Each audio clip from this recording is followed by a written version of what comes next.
Babe, the this sample was happened like. with Molly May's brand, There we with go. Maybe. Is that what you were thinking of? Have you watched No, the it isn't. I documentary? haven't watched the doc. Not yet. It's Oh on, my God, it's it's on my list to so do this good. evening, Yasmin. Like, I have can't to- wait. Oh, okay. Yeah, you have to watch Let's it. go. It's really good. Hi, I'm Lucy. And I'm Yasmine. We'll be here each week to talk about the highs and lows of entrepreneurship, building online business, and the problems we face in the ecom industry. And we'll also be sharing the stories of the amazing women within our community who are all crushing it.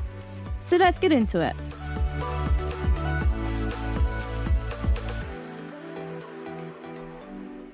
Did you see what I sent you We on are Instagram this live. morning? Oh, I think I opened it, but oh my God. It was, yeah, I did. I saw that you messaged me. I didn't click on the link because it was at the precise exact time as I'm pup sitting at the moment. And I took Leo, his name is down, for a walk this morning and to go to the toilet. Bear in mind, it's like 6:30 a.m. It's pitch black. I'm outside. It's dark. No one's around. And he starts like doing a poo. And as this is happening, I hear a voice from the shadows go, "What are you doing?" And I was like, who the fuck's that? Who is it? And I was thinking, my first thought was like, I don't know, like, what am I doing? Am I doing something wrong? And he goes, "Your dog is shitting on my porch." And I was like, Oh shit! whoa, no, whoa, hold on here. Firstly, the dog is not shitting on your porch. The dog is having a poo on the public pathway where he is allowed. In our building, there are certain areas where dogs are allowed and they're not. And I knew, because I checked, that this was an area that they were allowed.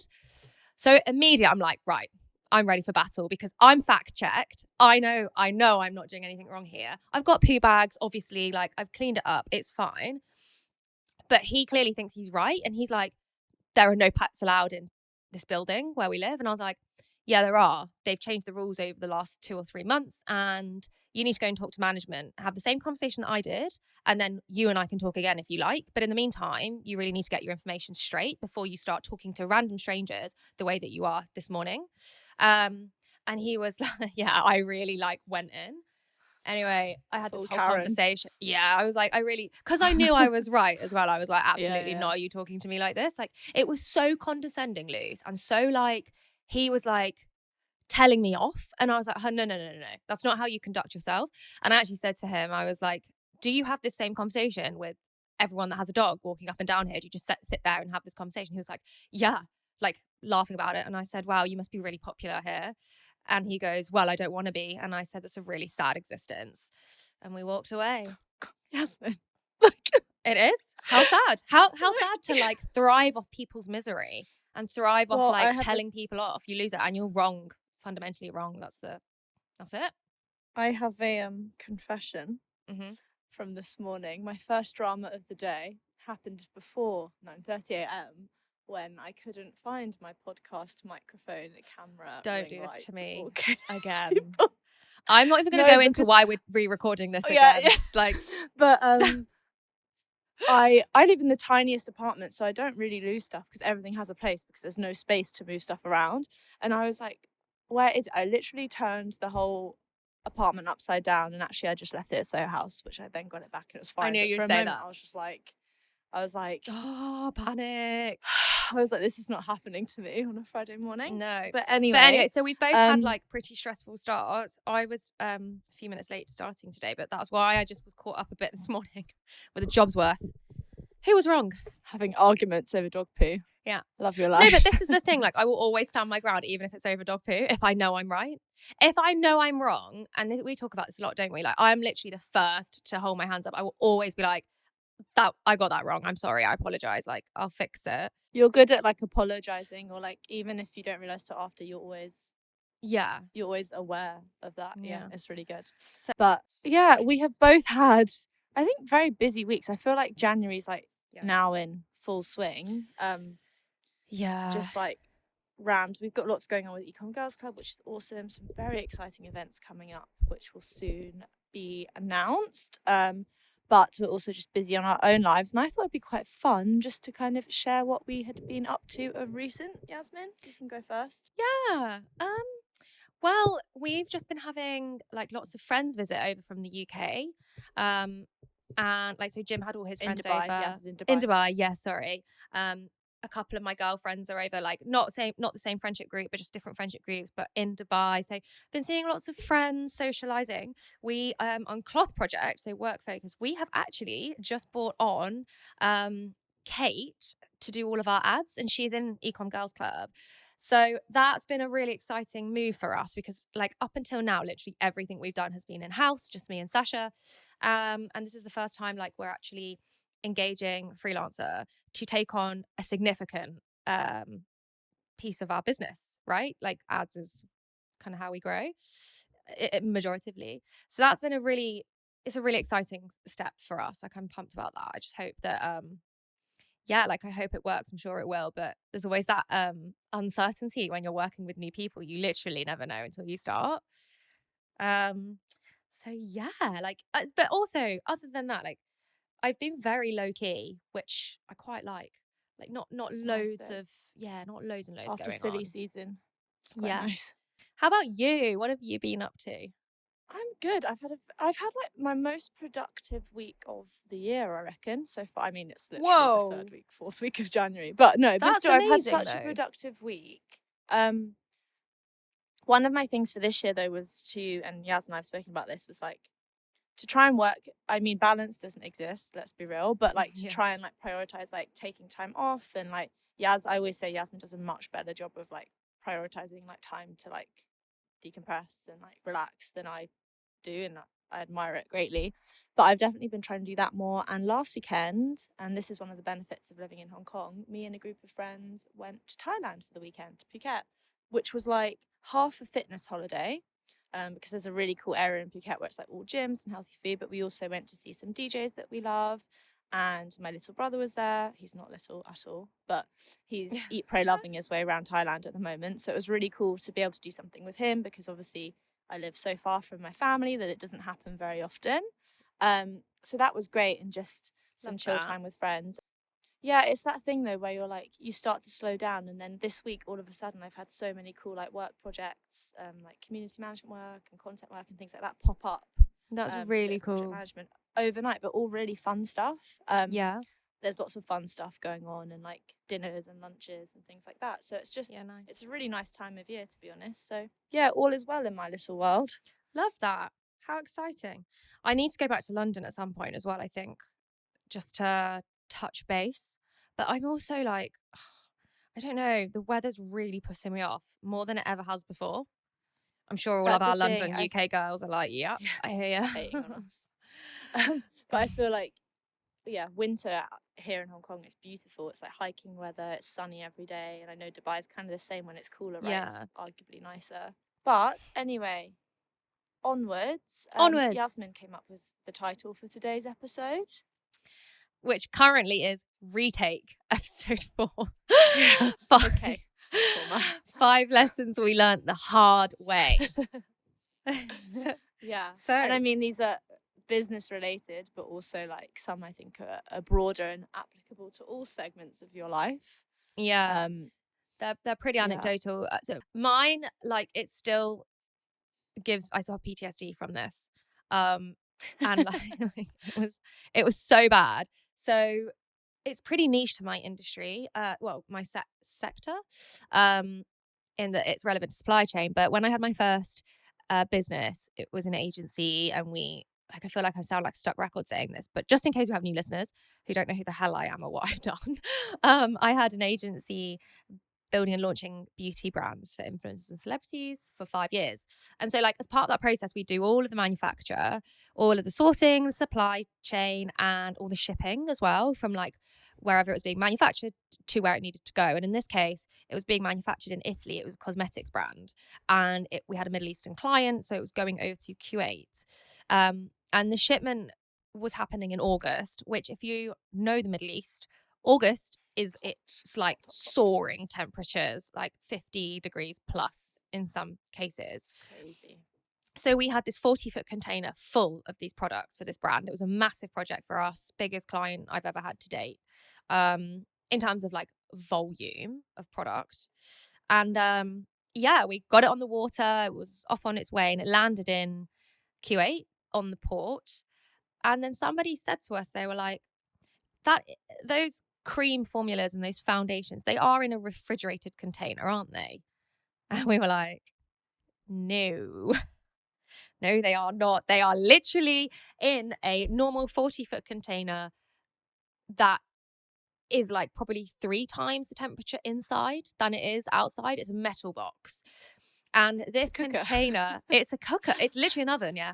And that's what roasted turkey. Everyone we then went to spoke. Yeah, everyone we spoke, they were like, you could cook food in there. It'll be that hot. And I was like, fuck. Those products, they're fucked. Because also that container sits on the dock for like, it was sitting there for 2 weeks to clear customs. It's not like in the UK you can clear customs within like 2 or 3 days. In the Middle East, they're super rigorous on compliance, packaging, regulations. So like everything is checked before it's let into the country. And so for 2 weeks, we couldn't do anything about it. We just had to sit and wait and let it clear customs and come off the dock and then check the product inside. And we were like, how do we get to this container? Like someone needs to go in and look, like, can we move them? No one could do anything. Anyway, fast forward 2 weeks. We opened the container and by some miracle, every single product was fine. And like, still to today, I don't know how. It defies physics. I don't know if if the container was like in the shade or like in between, like in the middle of wrapped around other containers. I have no idea, but I had a guardian angel looking over me for those 2 weeks and it saved our bacon, because that would have 100% put us under if, yeah, it would have 100% put us under, but no, they did not. We weren't advised.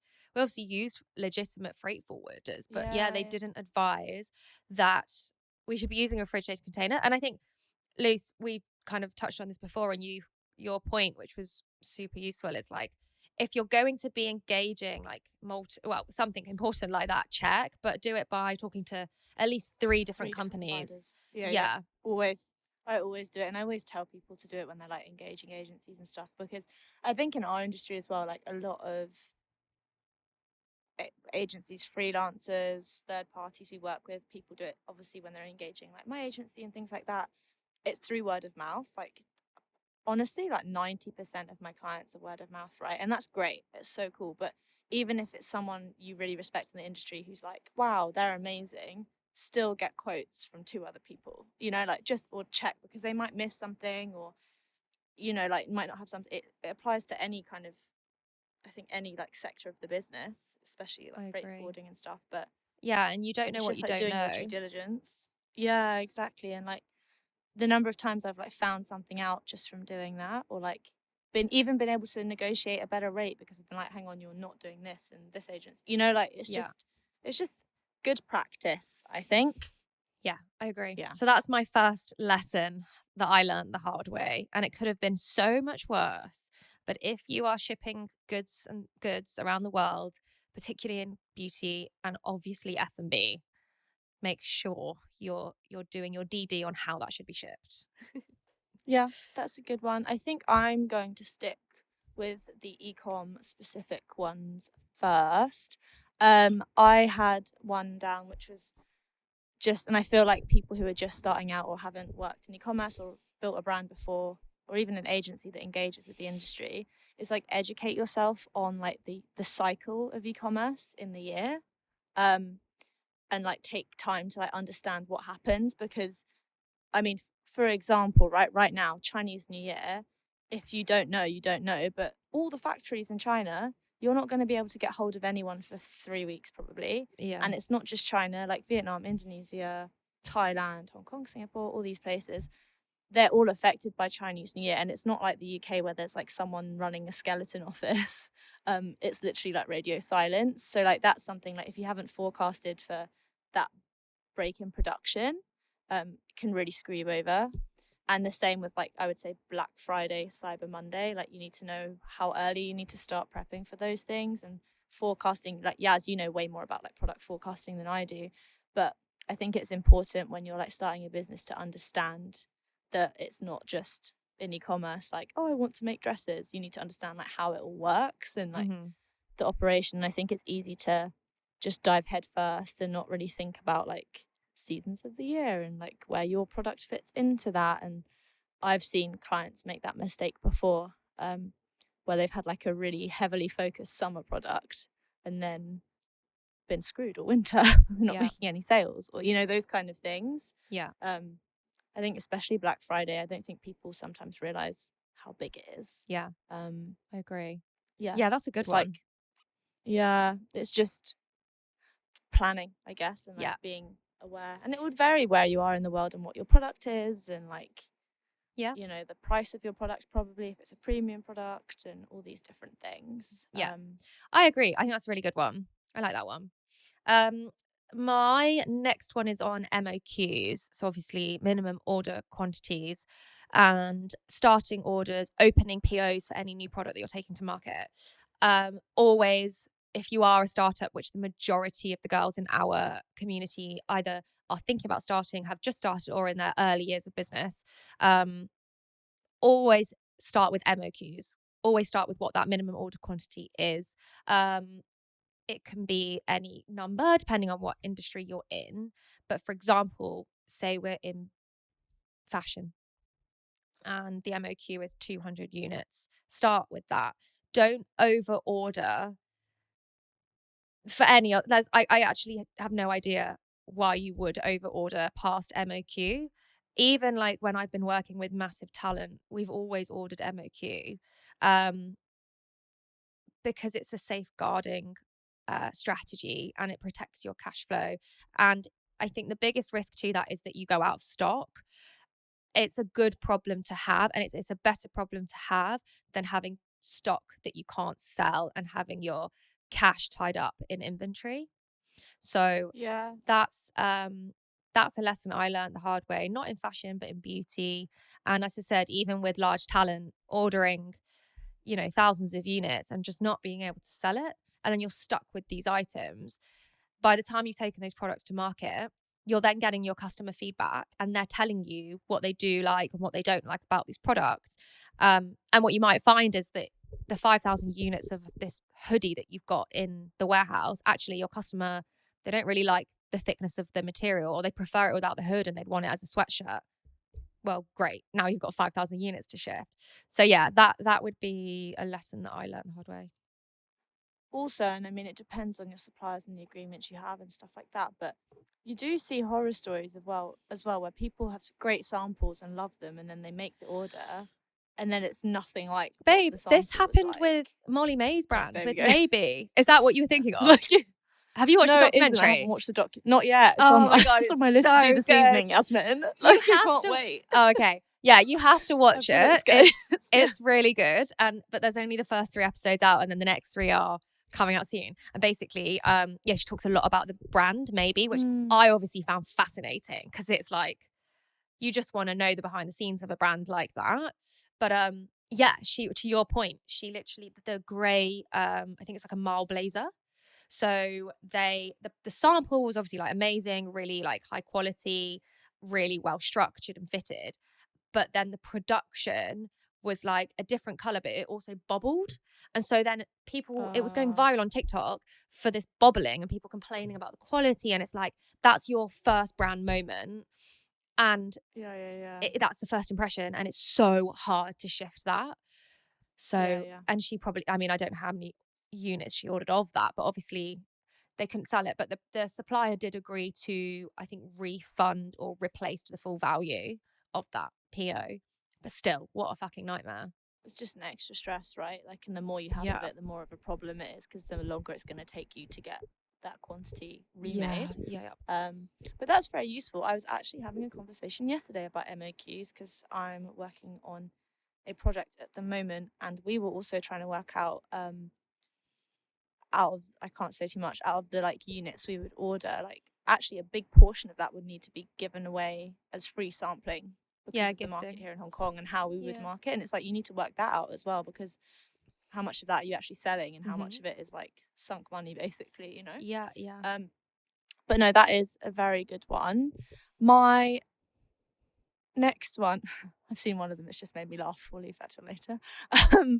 But I think another one, and this is more, I guess, is holistic, the word, it like applies to life, and it's advice I definitely need to take and fail to take all the time, but you can do anything, but you can't do everything. And I've learned that the hard way so many times when I have been so burnt out. Yasmin's seen it in action because I like get excited and do too much. And I'm very aware that I definitely, and we've spoken about this before in the podcast, I have a brain. I can't do one thing. Like even when I worked in corporate, I never just did one thing. I always did I had projects on the side, and that's just the way I'm happy and the way my brain works. But at the same time, like you need to be aware of your limitations. Like time isn't infinite. And also I think a lot of the girls probably listening to this podcast, and I would include Yasmin and myself in this, we don't like to do bad work and like picky on quality and stuff. And if you overstretch yourself, like that's when slips happen and you don't 100%. Do your best efforts and you end up feeling pretty shit, to be honest. Yeah, you do. As well as exhausted. So I always like try and remember that, that you can literally do anything you put your mind to, but you just can't do every single thing you want to do right now in life. I agree. Yeah. That's a great one. That's a really good one. I've got so many lessons, Luce. We're going to like far exceed 5, but I'll try and keep this succinct. Another lesson I learned the hard way, which I've definitely spoken about on this podcast before, is spending an extortionate amount of money on design agencies for a brand that's not even on the market yet.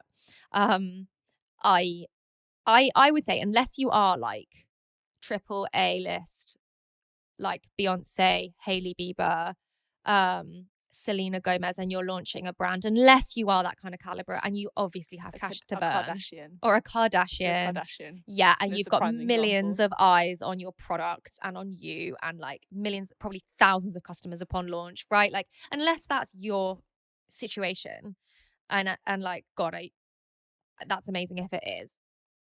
For the majority of us, it's not. And so if it's not your situation, don't be spending, loads and loads of money on your logo and your brand colors and the design.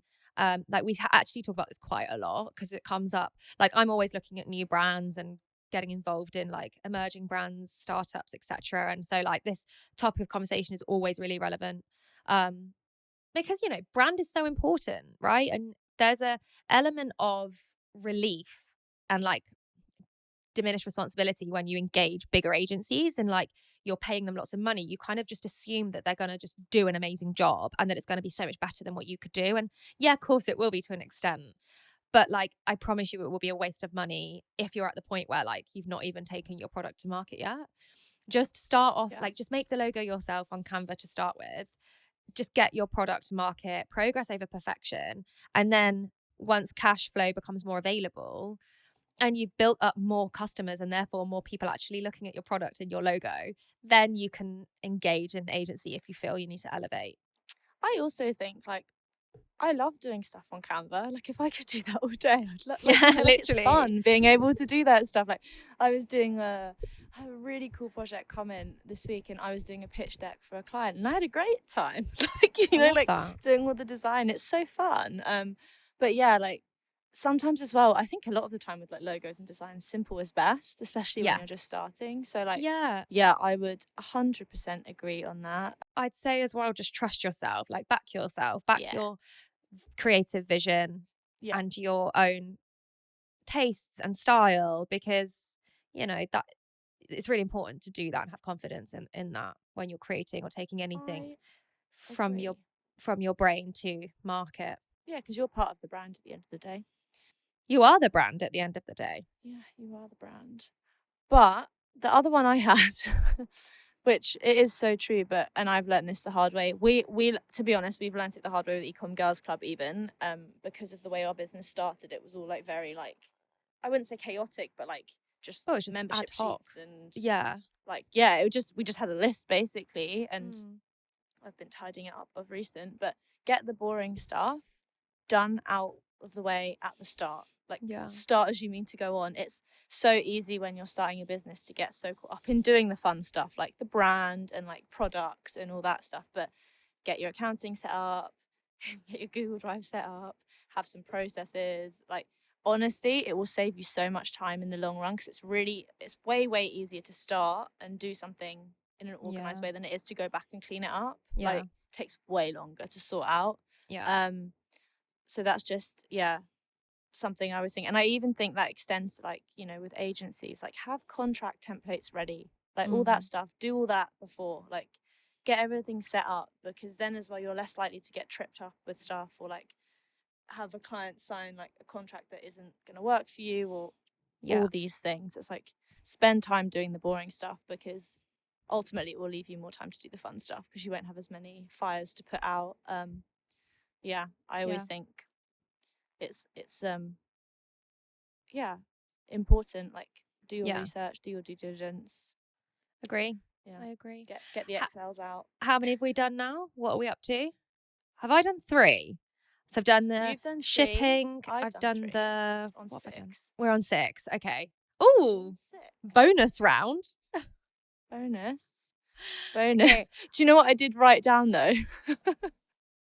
I wrote down lessons learned. Everyone's lying to you, which sounds so ominous, but like it's so I mean true. it in like a don't compare yourself, you know, like, and it's such a hard thing to learn, and like we've said this before in the podcast as well, but just it came to mind. You know, it's really hard not to. Also, not really a lesson I learned the hard way, because I've not actually learned that lesson yet. I've just observed. I don't know if this is a lesson really. So with my first business, we had offices like from day one, as soon as we could afford an office, all the way through to like the end. And we made sure everybody came in, and it was pre-COVID. Actually, was it pre-COVID? The way you said that was so dramatic. The end.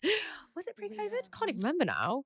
Anyway, and obviously since then I've been working with like lots of different businesses who are majoritively remote, and one of the biggest ones that I work with so their journey was office for like 10 years. COVID got rid of the office, and now back to the office.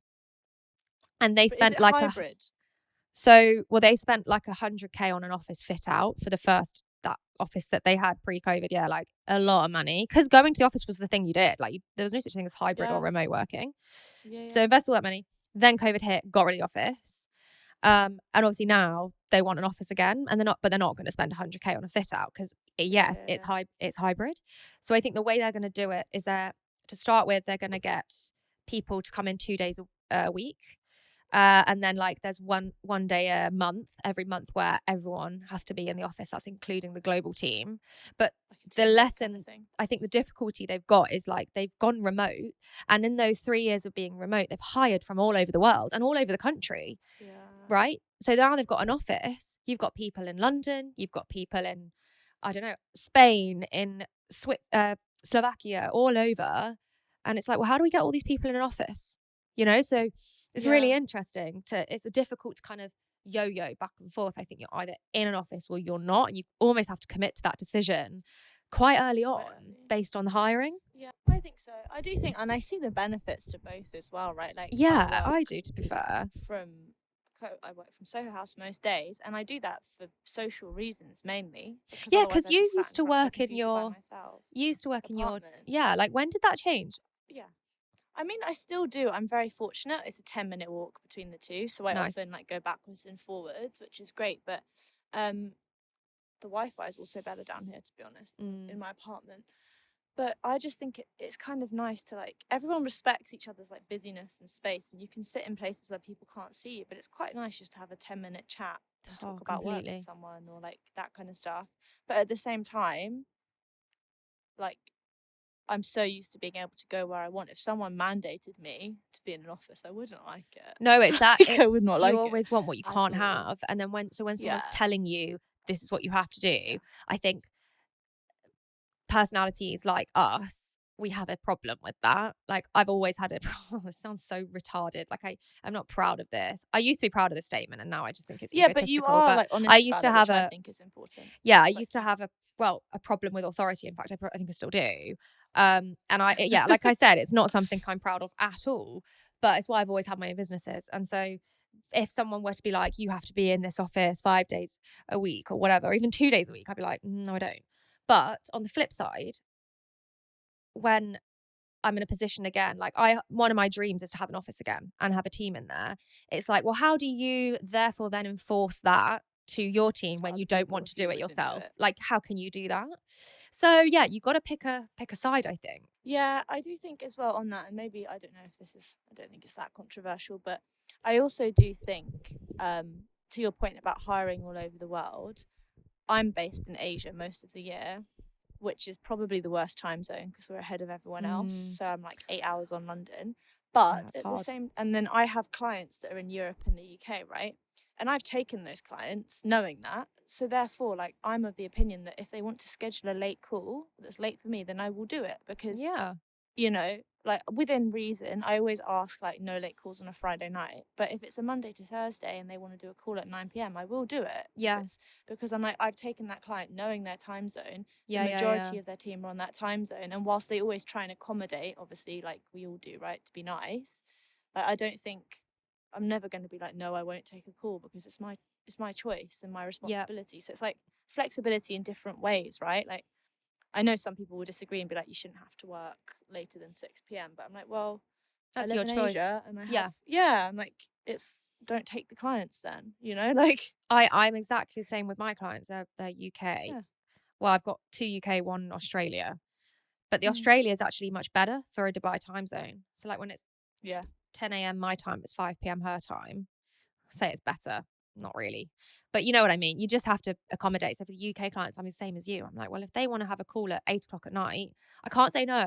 That's my choice to take on UK clients and live in Dubai. Like, can't have it all.